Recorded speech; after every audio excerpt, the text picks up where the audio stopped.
Alright, I'm going to show the soft mod again. So this is the process that I use for soft modding after you identify the unit, of course. So I'll cover that in another video. But for soft modding, I get the memory card loaded with the exploit. So that's probably a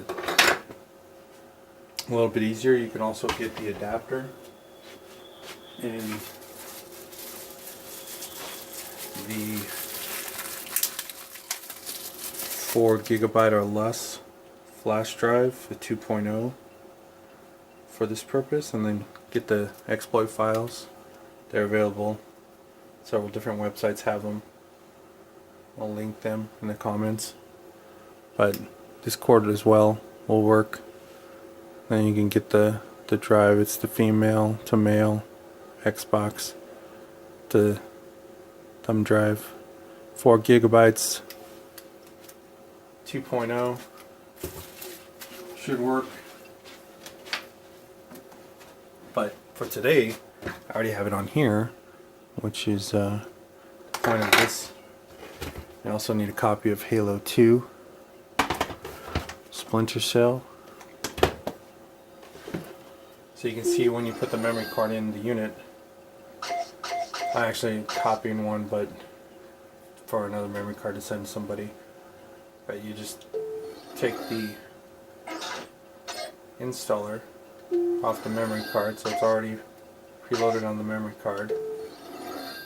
You take it and you press right to highlight it. See how the drops to the other circle and highlights the installer, and you copy that installer to the hard drive and let that go for a second while that's copying. So you'll need Halo 2 if your dash isn't updated, and I'll show what that means in a second.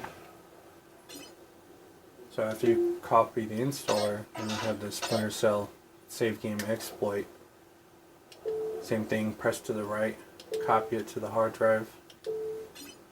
That one, smaller file, so it copies a lot faster.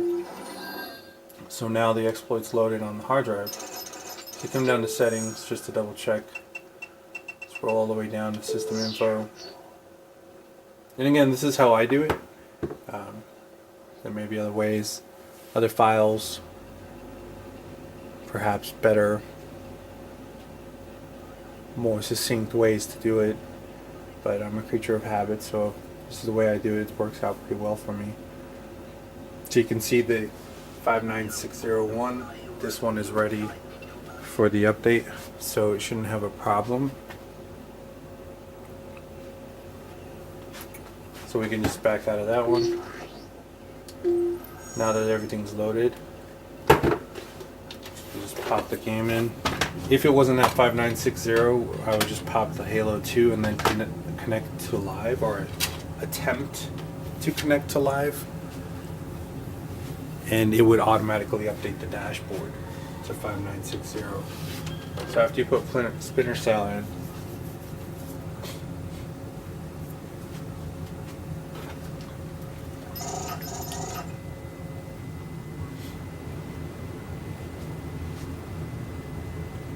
hopefully the disk read fine on this particular Xbox, but if it doesn't, that's a tutorial for another day.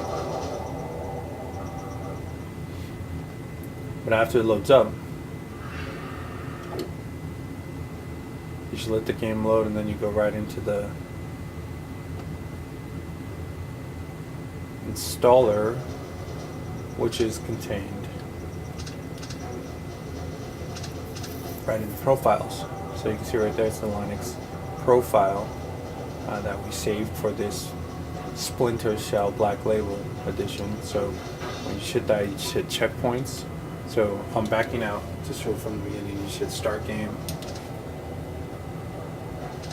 Linux, checkpoints,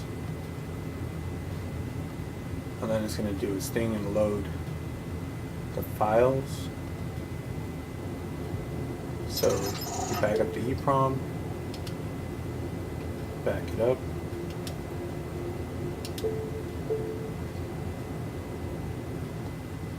so it's initializing another screen to back it up.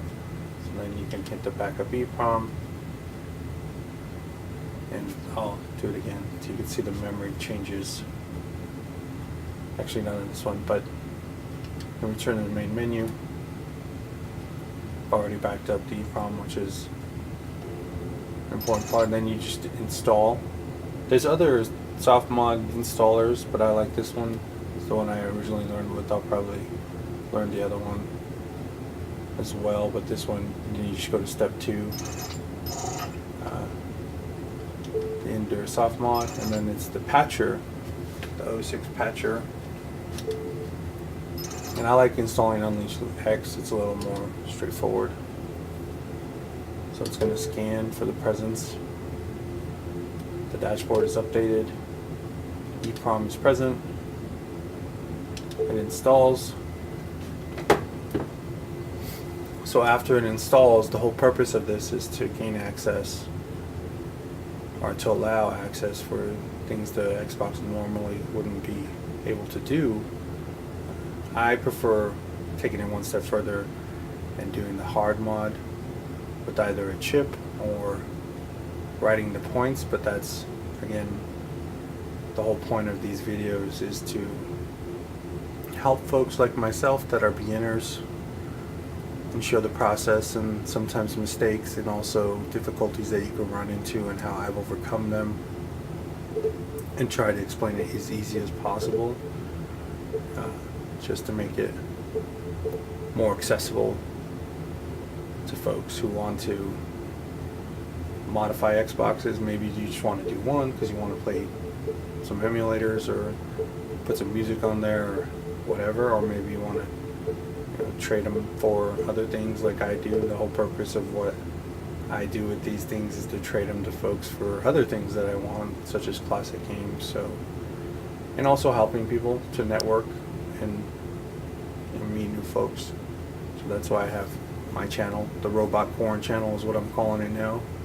And the Xbox is the first system that I'm really learning how to mod, but I'm going to go into other systems and make other tutorials and hopefully, like I said, make it more accessible to folks. So now you can turn the system off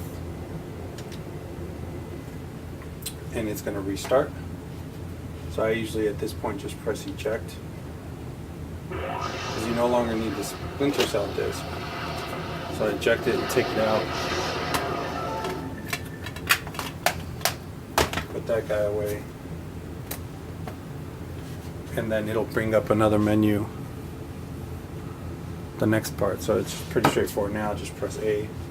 Alright, I'm on TV. Get that out of the way. So it'll set up the Shadow C. We'll let it do its thing.